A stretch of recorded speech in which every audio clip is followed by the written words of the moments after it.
Welcome, everyone.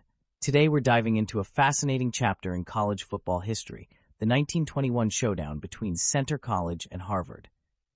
Now, many might wonder why a game from over a century ago still resonates today. What makes this game so captivating? It's fascinating because it represents one of the biggest upsets in college football. Picture this. Centre College's praying colonels, considered heavy underdogs, went up against the powerhouse Harvard Crimson.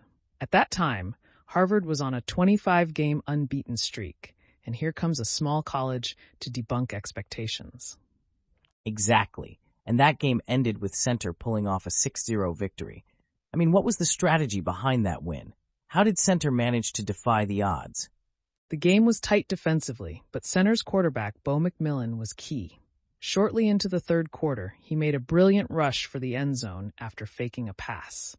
This single play turned the tide and became the singular scoring moment of the entire game. Harvard must have been in shock. After all, they had the home advantage and a significant weight advantage as well. How did the public take this surprising outcome? The public was electrified.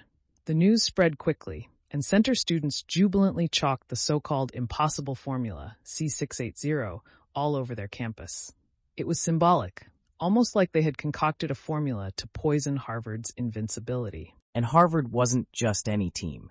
They'd just come off the back of incredible seasons in 1919 and 1920, finishing as national champions. How did they handle the defeat? Harvard struggled to find their rhythm post-defeat. It was part of their only 2 losses that season, the other coming just a week later against Princeton.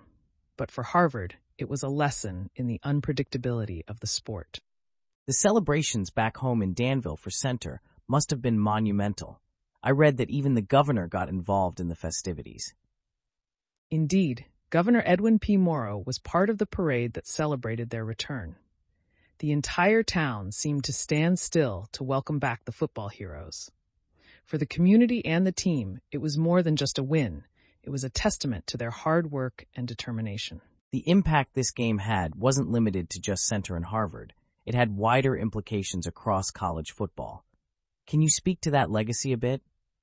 Absolutely. This game proved that so-called small teams could compete at the highest levels. It encouraged other smaller programs to dream big and play at a higher level. It also made the sports world reconsider how they view competitions between schools of different sizes. And talk about perfect timing with media exposure. Reporters from major publications flocked to the game, which certainly helped fuel the narrative. Media presence was intense, with coverage even leading up to the game. Such a significant number of reporters in Boston helped set the stage for an upset to make headlines, cementing the game's place in sporting folklore. Though it sounds like the aftermath wasn't just a series of parades and celebration, right? There were also financial implications for the team. That's right. Centre's players placed bets on themselves and walked away with winnings. It wasn't just a physical win on the field. Financially, the team benefited and boosted their program substantially. As we look back, it's clear that the 1921 Centre versus Harvard game was about more than just who scored the most points. It was about challenging expectations and rewriting history, wasn't it? Definitely. It was a bold statement on what can be achieved against all odds. In many ways, this game still inspires, serving as a reminder that in sports, anything can happen. Thanks for walking us through this pivotal game in college football history. There's so much more to learn from these moments than just the final score.